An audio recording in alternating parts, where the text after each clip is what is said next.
For me, I don't really have a practice or a routine that I have for alternate picking. A lot of it is in my hand position. I choke the pick off really, really shallow, so there's not a lot of material sticking underneath my hand, and I also keep the pick so that it's almost parallel to the string, but not too much. Some people, when they have the pick parallel, it's harder to pick the string. I have it just a little bit turned so that it almost nudges the string over. The other thing too for me with some of the picking patterns that I have, they would just be totally inaudible if there wasn't the palm muting technique that I use myself.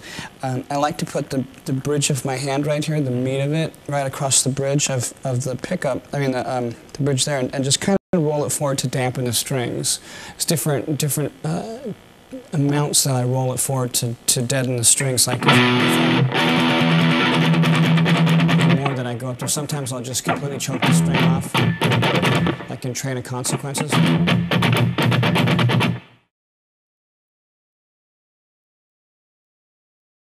I can't start a pattern if there's 4 notes in there and I'm doing 3 notes and I want to down pick on the alternate where I'm going.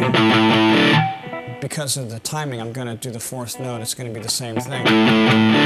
It's going to be an up pick on the 4th note. If I want a down pick and I go down, up, down, down, the timing is going to be a little bit suspect when I go from string to string.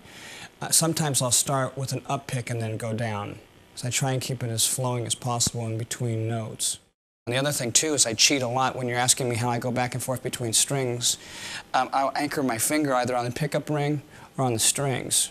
And that's kind of the muscle memory in my hand will tell me how far it is from string to string.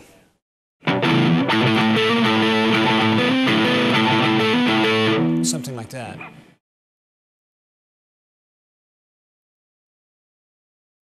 The injury that I had was called Saturday Night Palsy, and the muscle that comes across the top of your hand here, I had a nerve injury that it was pinched inside my bicep here on the radial ulnar nerve, and this muscle here stopped communicating with the nerve.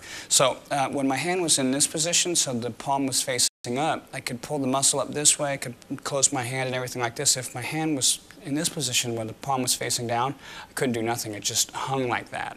So because the guitar in this position, the palm is facing up, you would think that something could happen. And it was fine going this way, but when I had to pull my hand back down this way, I couldn't get the muscle to pull this way.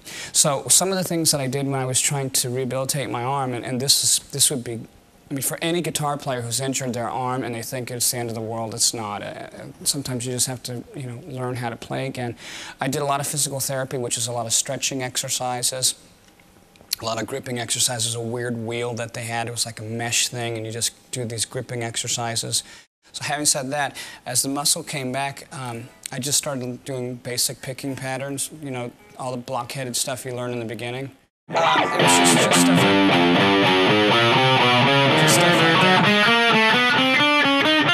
And I couldn't do any of that because, and I would stop as soon as I made a mistake. And I would start again. Just keep going over and over again.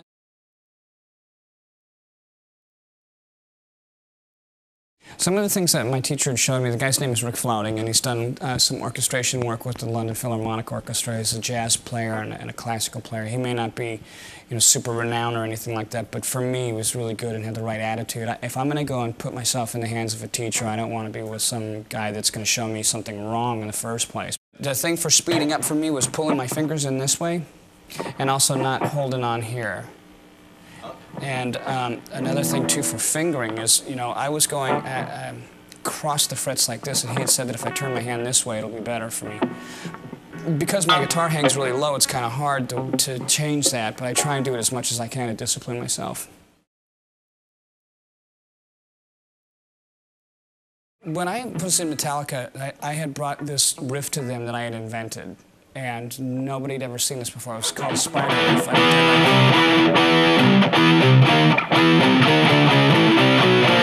Stuff like that, because it's so much easier instead of going, because you're taking your fingers off the one string and going to the other string. There's going to be string noise. Also the timing. Basically, my style is, I play a lot of pentatonic stuff, I guess that's what it's called. Just that old blues style, because that's basically what I learned. I think that's part of a pentatonic scale.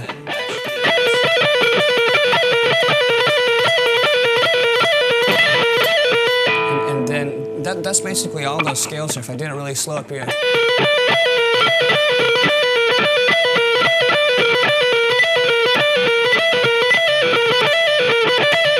And then I do this weird thing where I kind of bar with my little finger. I go.